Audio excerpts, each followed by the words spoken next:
Hello बच्चों, so let's read the question. The question says a cross between two tall plants resulted in the offspring having few dwarf plants.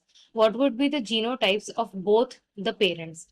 First option is capital T, capital T, capital T, small t. Second option is capital T, small t and capital T, small t. Third option is capital T, capital T and capital T, capital T. And fourth option is capital T, small t and small t, small t. So the key concept for this question is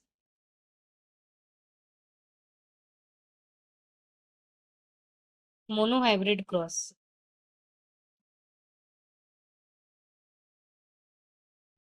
A monohybrid cross involves two parents which differ in only one trait.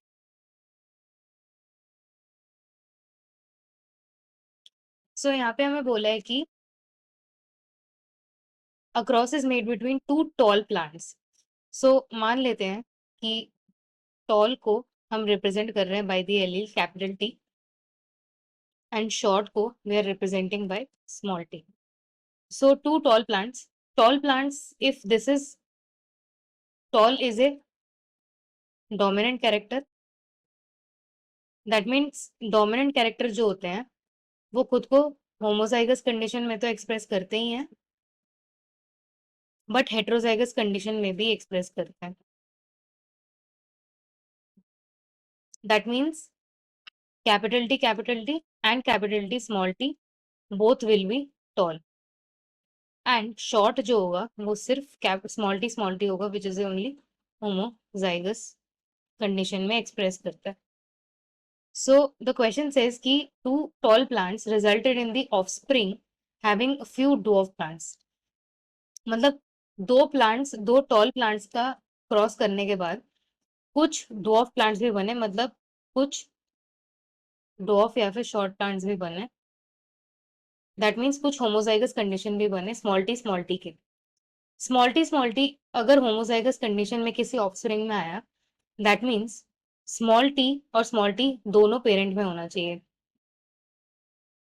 एक ही parent में small T नहीं होगा क्योंकि वो parents जो है वो दोनों टॉल है एंड जो ऑफस्प्रिंग है उसमें दोनों स्मॉल टी है. मतलब दोनों पेरेंट्स में एटलीस्ट वन स्मॉल टी होना चाहिए. अगर सिंगल पेरेंट में स्मॉल टी है और सेकेंड पेरेंट में ओनली कैपिटल टी है, इनके जो ऑफस्प्रिंग्स बनेंगे इनका क्रॉस करवाने के बाद वो कैपिटल टी स्मॉल टी होंगे और कैपिटल टी होंगे, बट कैपिटल स्मॉल टी नहीं होंगे. Small T only capital T और कैपिटल टी क्रॉस करवाने के बाद there will be capital T small T and capital T small T. ये तीनों जीनोटाइप्स ऑफस्प्रिंग्स में या F2 जनरेशन में प्रेजेंट होंगे. So coming back to the question, हमने देखा कि जो पेरेंटल जीनोटाइप होना चाहिए वो कैपिटल टी स्मॉल टी होना चाहिए. So capital T small T भी नहीं होगा क्योंकि यहाँ पे दोनों में एटलीस्ट एक रिसेसिव एलील होना चाहिए, तब जाके जो ऑफस्प्रिंग्स है वो होमोजाइगस रिसेसिव होंगे. तो this is wrong, this is also wrong and this is also wrong. The last option is not possible क्योंकि हमें टू टॉल प्लांट बोला हुआ है, ये टॉल नहीं है parent. So the final answer for this question is option B. Hope you understood well. Best of luck.